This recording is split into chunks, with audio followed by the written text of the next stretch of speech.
Hi everyone, welcome back to JoanneTechLover. I'm Joanne, and today I decided to twist my hair and pin it up. So I hope you like it. I just thought it's like a really nice, like hot day kind of hairstyle. I mean, I think I'll do a Princess Leia bun in the future. I think I have to braid that and then I twist it. But anyway, hope you guys like it. And Joe says I look like a little Fraulein. Yay! And also, today I'll be going over these Max Keyboard Cherry MX Switch testing beds. These are really awesome if you don't know which switch you want before you purchase your keyboard, as well as go over my grilled Peking Duck adventures. So I learned how to make a Peking Duck at home the other day, and it's like so easy, and I just wanted to share my, wealth of food knowledge. Here's a closer look at the switch testbed, and you'll notice that there is a PCB that is beneath the switch and the keycaps. That is really awesome because it's to help simulate the actual key feeling, although the best way to tell which type of switch you want is really to just put your fingers all over that mechanical keyboard. Also, it's really nice that they've included a translucent keycap so you could see right away which is red, and then black, blue, and then brown. Also, I want to talk about O-rings. Now, each one of these little packs, by the way, these are like $9.99 right now. They sell it on Max Keyboards. It is unavailable on Amazon. So here are the O-rings. So what you do is you put one of these on the underbelly of the keycap. And this is to sound dampen and shorten your bottoming out distance. So what I'm going to do is take that off. And you see this little stem here? Just go ahead and wrap it around the stem. So give me 1 second, and there you have it. And then you go ahead and place it on there, and it should definitely reduce the noise level. So this Max keyboard has the O-rings, and this one does not. So we're gonna go ahead and test the sound. So with the O-ring, with the MX Red, without it, you do notice there is a difference in sound. And then the MX Black, MX Blue, and you can tell that without the O-ring, it is much louder on this keys testbed. Now, last but not least, the browns, which are meant to be silent anyway.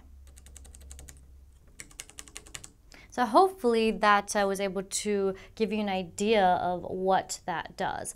So a little bit about these O-rings. These are, I believe, softer rubber. And so if you get a softer rubber O-ring, it'll help dampen sound more. And a thicker O-ring reduces the travel more than a thin one would. But the second one just makes a lot of sense. So I'm going to go ahead and actually remove these keycaps to quickly show you, for those of you who are not familiar with Cherry MX switches. So real quick explanation. I know I should use a wire puller, but this isn't a real keyboard. Okay, so this is the MX Red switch. And this is soft linear, so it goes up and down. 45 gram actuation, it's smooth, no bump, no click sound. Now the black one has a much higher resistance of 60 grams. It's also linear, so smooth, no bump and no sound. And the blue one is my favorite. It is, you can feel the bump and the clicky. So it's 50 gram actuation force.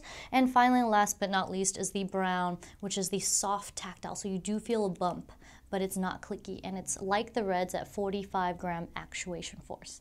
Alrighty, so are we ready for the Peking Duck adventure?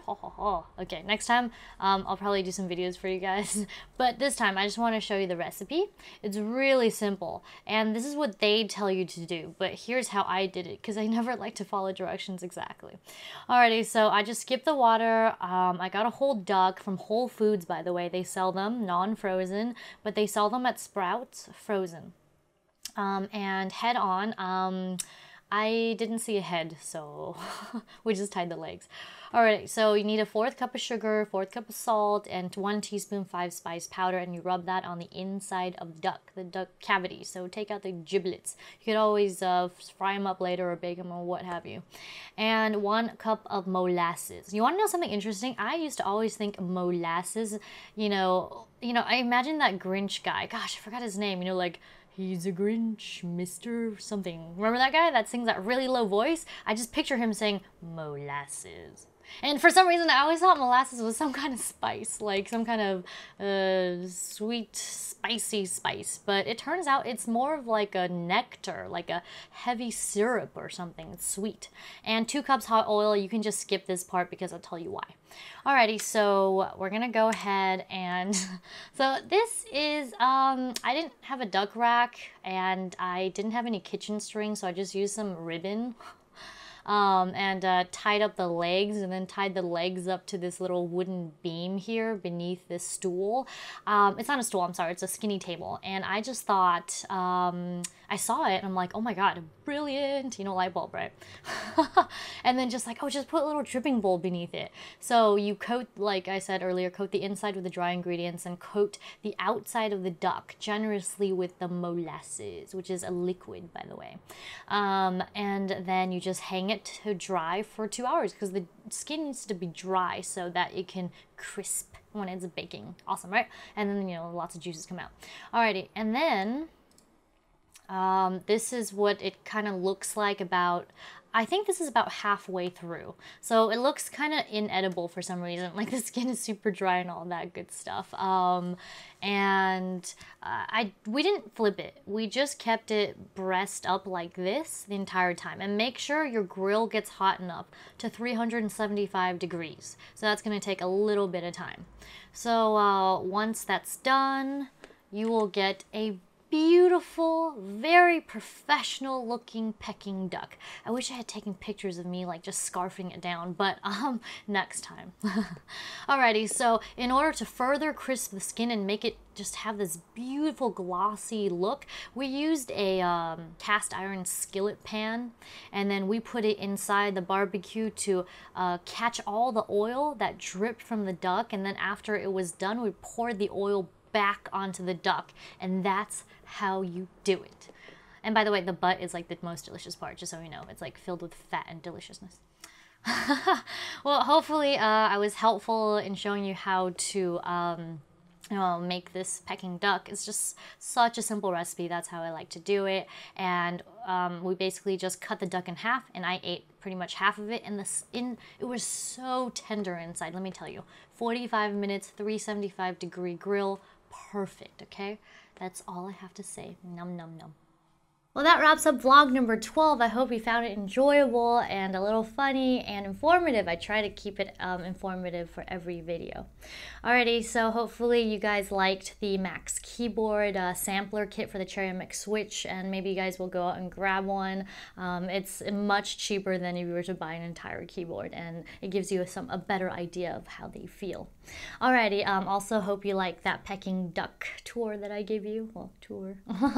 And if you have any questions and answers for the next vlog, be sure to shoot them my way in the comment section below this video. Love to hear what you have to say, and whatever you have to say, I'm sure it's interesting.